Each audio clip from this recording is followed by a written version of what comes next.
trending dan terkini di Dagang News. Rundingan antara Petronas dan Petroleum Sarawak Berhad, Petros, mengenai pengagihan gas di negeri Sarawak masih berlanjutan, hampir 6 bulan selepas pengisytiharan bersama Kerajaan Persekutuan dan Negeri yang mengiktiraf Petros sebagai pengagregat gas rasmi.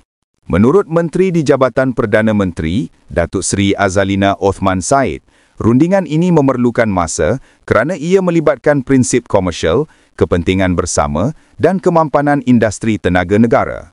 Ini juga bertujuan mewujudkan kerangka kerjasama strategik, inklusif dan saksama dalam jangka masa panjang, katanya dalam jawapan bertulis Parlimen kepada Datuk Awang Hashim, PN Pendang pada Isnin.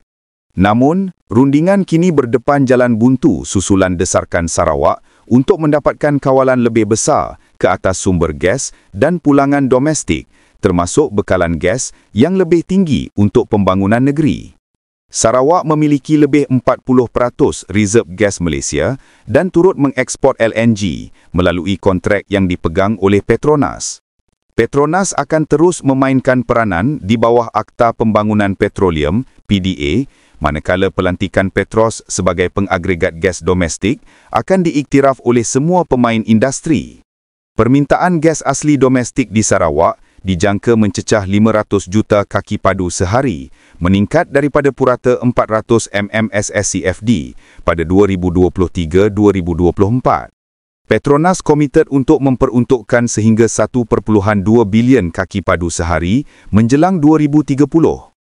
Namun, rundingan kini berdepan jalan buntu susulan desakan Sarawak untuk mendapatkan kawalan lebih besar ke atas sumber gas dan pulangan domestik, termasuk bekalan gas yang lebih tinggi untuk pembangunan negeri. Petronas akan terus memainkan peranan di bawah Akta Pembangunan Petroleum, PDA, manakala pelantikan Petros sebagai pengagregat gas domestik akan diiktiraf oleh semua pemain industri.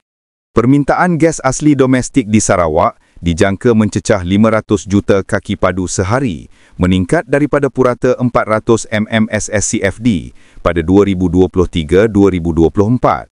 Petronas komited untuk memperuntukkan sehingga 1.2 bilion kaki padu sehari menjelang 2030.